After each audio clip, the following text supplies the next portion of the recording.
বিগত 15-16 বছর এই কোরআনের আয়াতের সঙ্গে মিলান মানুষকে অন্যায়ভাবে হত্যা করা বাংলাদেশের জমিনেও হয়েছে। আবার অন্যায়ভাবে মানুষদেরকে বাংলাদেশ থেকে দেশ ত্যাগ করতে বাধ্যও করা হয়েছে। কথা বলেন ঠিক কিনা? যুবকদের কলিজার মধ্যে যার স্থান রয়েছে, মুফাসসিরে কোরআন ডক্টর মিজানুর রহমান আজহারি, তিনি স্বদেশে প্রত্যাবর্তন করেছেন, বলেন আলহামদুলিল্লাহ।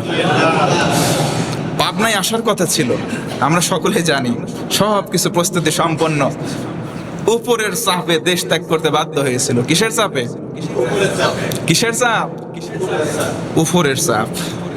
উপরের চাপে দেশ ত্যাগ করতে বাধ্য হয়েছিল। দীর্ঘ 4টা বছর দেশে থাকতে পারে নাই। কয় বছর? 4 বছর।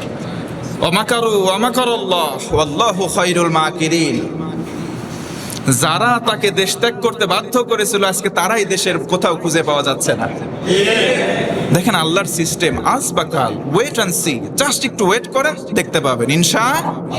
এ দেখেন আল্লাহ পরে কি বলেন, ফামা জাযাউ মিন ইয়াফআলু যালিকা মিনকুম ইল্লা খিজিয়ুম ফিল হায়াতিদ দুনিয়া। আল্লাহ বলেন এই কাজ করছে যারা, ফিল হায়াতিদ দুনিয়া, তাদের এই জিন্দেগিতে তাদের লাঞ্ছনা তারা দেখতে পাবে। জোরে কোন আল্লাহু আকবার।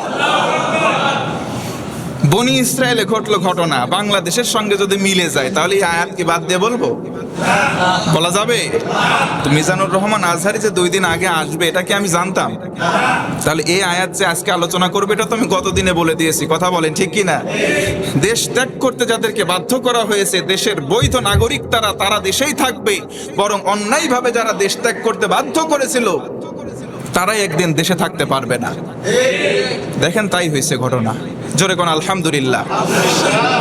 এই জমিনের মালিকানা কার? আরে আল্লাহর জমিন। একটুখানি না হয় নামে জমি কিনছি, বৈধভাবে যদি বসবাস করতে চায়, এখান থেকে উৎখাত করার প্রায়োরিটি বা গ্যারান্টি বা মালিকানা কাউরে দেওয়া হয়েছে?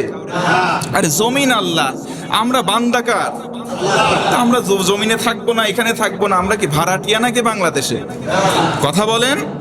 আমরা ভাড়াটিয়া না, আমরা এখানকার বৈধ সন্তান, বৈধ বাংলাদেশের বৈধ নাগরিক। আমরা বাংলাদেশেই থাকবো ইনশাআল্লাহ। কথায় কথায় রাজাকার, খেলার দিন শেষ। কথা বলেন ঠিক কিনা? কথায় ট্যাগ দিয়ে দেই, বনি ইসরায়েলের মতো সন্ত্রাসী কর্মকাণ্ড শুরু করে রক্তের হোলি খেলা শুরু করেছিল। কথা বলেন ঠিক কিনা?